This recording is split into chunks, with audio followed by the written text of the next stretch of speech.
Ito ang reading mo, Sagittarius. Welcome back to our channel. Naway nasa mabuti kayong kalagayan while watching the channel. This is a general reading. Kayo nang balang magpalit-palit ng situation nyo sa reading ko.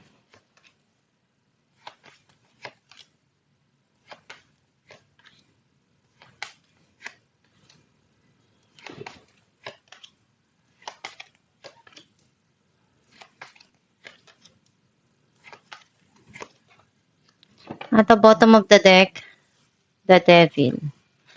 I feel like ang nasisense ko na energy mo, nararamdaman mo pa rin yung connection mo sa nakaraan, sa tao, sa mga nangyari, sa sitwasyon. And hindi mo pa rin yun maialis sa sarili mo. Or you feel something here na nararamdaman mong obsession or addiction. Ang mensahe ng card mo, may parating dito na happiness para sa'yo. Andun yung pagmamahal around your family na nagsasama, ini-enjoy yung moment na to, yung pagmamahalan sa isa't isa.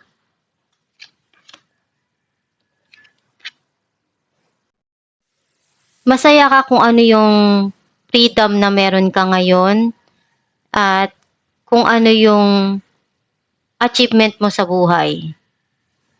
And independent ka. Hindi ka nagre-rely sa ibang tao. Mas gusto mong tumayo sa sarili mong paa.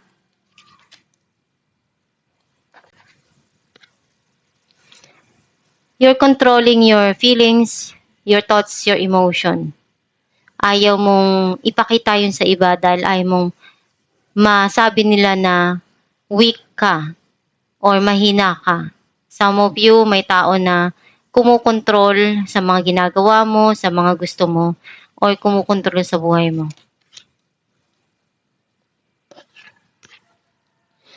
May parating dito na success and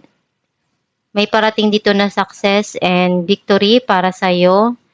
Some of you, merong celebration na darating. May mga option na binibigay sa'yo or opportunity pero hindi ka pa handa. Right now, may mga kailangan ka pang harapin na desisyon.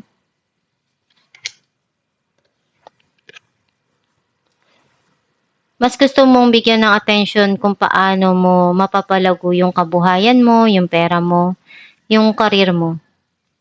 Some of you, may tao na gustong mag-offer o magbigay ng tulong para sa'yo. Doon yung regret mo, nang hinayang ka doon sa mga bagay na nawala sa'yo. You're keeping it something to yourself.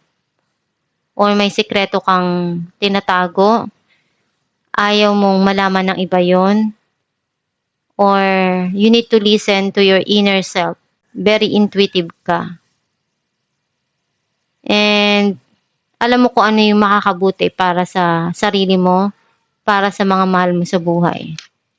Clarify natin ang Ten of Cups. Six of Pentacles and Ace of Pentacles.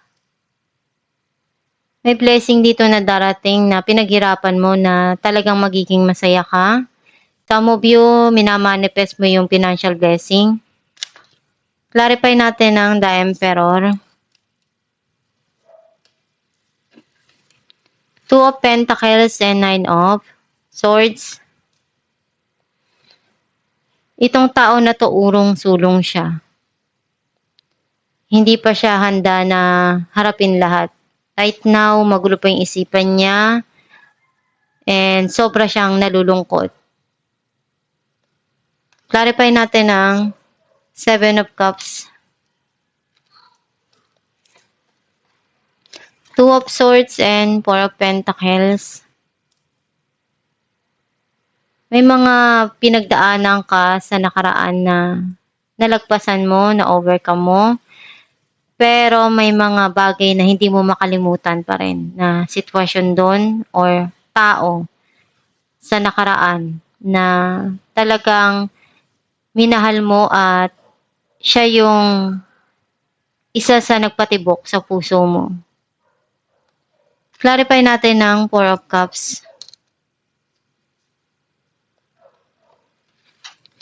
Ten of Cups and Eight of Wands.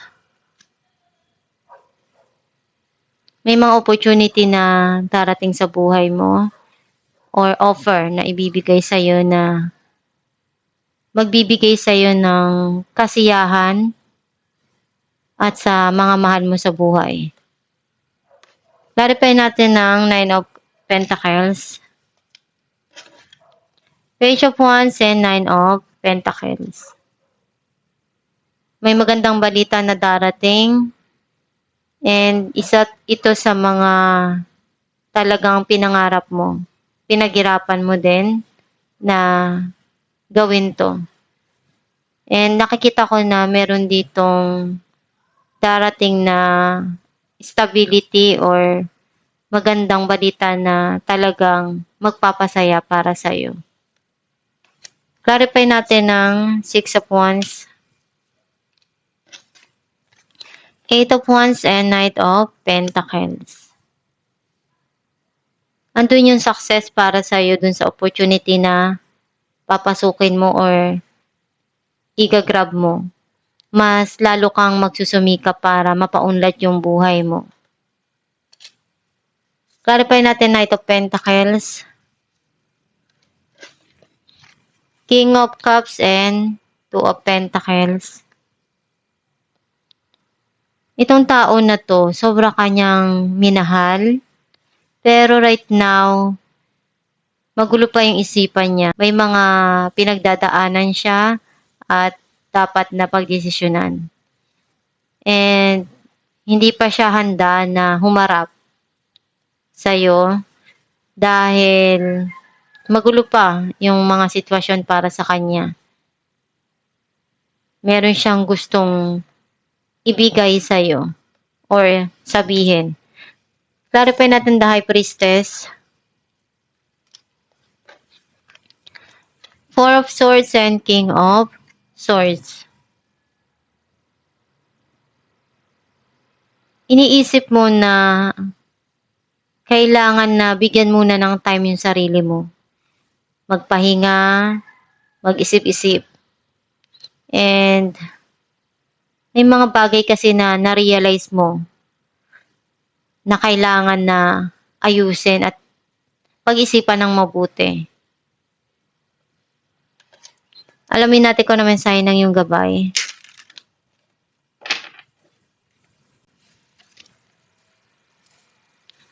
The ocean, the deep blue sea speaks to your soul, healing and soothing you. Even the act of imagining yourself dipping into its healing womb brings about desirable effects. Better yet, spend time physically near the ocean. Allow its power and beauty to wash away all cares and concerns. Ang mensahe ng iyong gabay na kung may malapit na dagat sa lugar mo, maglakad-lakad ka doon at doon ka magmuni-muni. Malaki yung may tutulong ng nature para sa'yo dahil kahit marami kang pinagdadaanan na pagsubok, masaya pa rin. Hindi lang sabihin natin may mga problema kang dumarating ay hindi na kaagad matatapos yun o hindi na matatapos yung mga pinagdadaanan mo. Meron ka lang talaga na pagdadaanan na pagsubok dahil may mga kailangan kang aral na makuha doon at kailangan na matutunan. Basta isipin mo lang palagi ng buhay, minsan nasa ilalim ka, minsan nasa ibabaw ka. Parang bola yan eh. Hindi palaging ikaw yung maganda, okay, mayaman, magaling. Kailangan din na maranasan mo kung ano yung nararanasan ng iba para malaman mo kung ano yung dapat na gawin mo sa bawat sitwasyon na pinagdadaanan mo. And gawin mo lang yung nararapat para dun sa mga pumapasok na problema or suliranin sa buhay mo. Yung tamang kasagutan, tamang desisyon, ikaw lang yung makakapag-decide nun. Kung ano yung magpapasaya para sa'yo, gawin mo at magdasal ka lang palagi para magabayan ka dun sa mga tinatahak mong landas at sipagan mo lang dun sa mga pangarap mo na maabot mo yon. At itong yung reading Sagittarius, kung naka-resonate ka, kindly comment down below. Thank you for watching.